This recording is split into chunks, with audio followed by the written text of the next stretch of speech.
What's up everyone, welcome back to the channel. Today we're going to be doing a little bit more of an educational video featuring the card Book of Moon. Book of Moon is a really cool card, and the interactions it has in the card game might be a little unknown to some of you out there, so I wanted to share this video.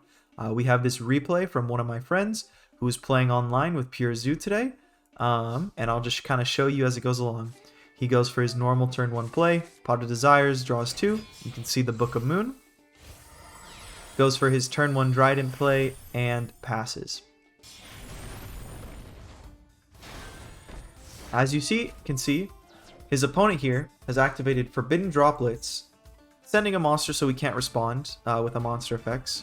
And at resolution, he's going to negate the effect of our Zoodiac Dryden. And then the Ferris will tag in for the increase. The increase will activate its effect. And here, this is where something gets really interesting. So this is a major choke point in the Vision Hero deck, or in the Hero deck. If you're able to pop this increase, they can't really extend further. So, my buddy has his Zoodiac Dryden on the field. As you can see, it has the X, or the circle with the cross through it, in signifying that its effect is negated. However, in response to his own Dryden, he will chain Book of Moon. At resolution, it'll flip down his copy of Dryden, and you'll notice something interesting happens. Increase actually ends up getting destroyed by the effect of Zoodiac Dryden. Now, this is the main reason I wanted to talk about this today, was because this interaction is actually really cool and really powerful, and not every player in the community knows about this. So basically what happens is that when a card is flipped face down, it forgets several attributes. Any lingering effects that we're applying to the card, its effects itself, continuous effects no longer apply, but also conditions like that the card itself was negated are forgotten when it is flipped face down. So in this case, even though Forbidden Droplets effect had resolved, negating the effect of Zoodiac Dryden on the field, because it was flipped face down, the card forgets that it is negated, and at resolution, you can Dryden pop a card. And so I thought this interaction was really cool. I wanted to show this off. There's some other interactions that I think are equally cool that I've kind of set aside that I wanted to talk about as other options of what you can use Book of Moon for in this deck. So there's a variety of really strong cards in the metagame right now that Book of Moon kind of allows you to play around. Similar to Forbidden Droplets, if you get Forbidden Chalice, if you get Infinite Impermanence, if you get Dark Ruler No More, or if you get Effect Veilered, all of these cards are effect negation for the duration of the turn and are relevant in the metagame. At resolution, if you were to activate the effect of Dryden, because you can still attempt to activate a card while it's negated, and then you were to chain Book of Moon, like you saw in that replay just now, onto your own Dryden, you can still resolve the Dryden effect to pop, which is a really cool interaction. It has a lot of utility outside of just Zoodiac decks. For example, if you had any card on the field that needed to activate its effect and you needed it to resolve, even after it had been effect veilered or chaliced or something, you would get to resolve it. For example, if we had a Tri-Brigade card, our opponent shotguns some effect, right? Like effect veiler onto Kit before we've even activated the effect. We can, at resolution, if this stays on the field or something, banish 2 material and then flip it face down with Book of Moon to resolve the effect because it forgets that its effect was negated. Additional things that make this interesting is that other types of protection effects are also forgotten when a card is flipped face down.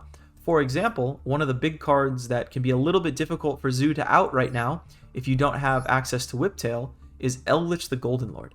Eldritch the Golden Lord has an effect that when it's in the graveyard, you can send a set or a spell or trap card from your field to the grave to add itself back to your hand, and then you can special summon a zombie monster from your hand.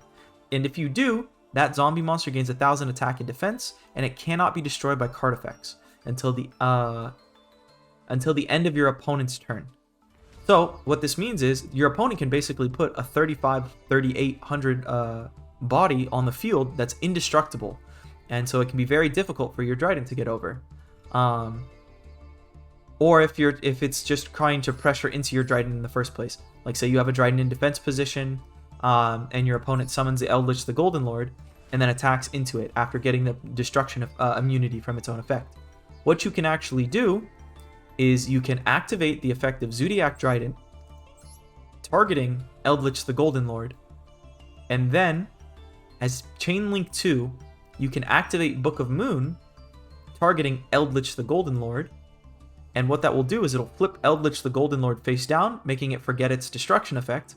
And because Zoodiac Dryden, its text reads, once per turn quick effect, you can detach one material from this card, then target one face-up card on the field, so that's the first part of the effect, and then destroy it.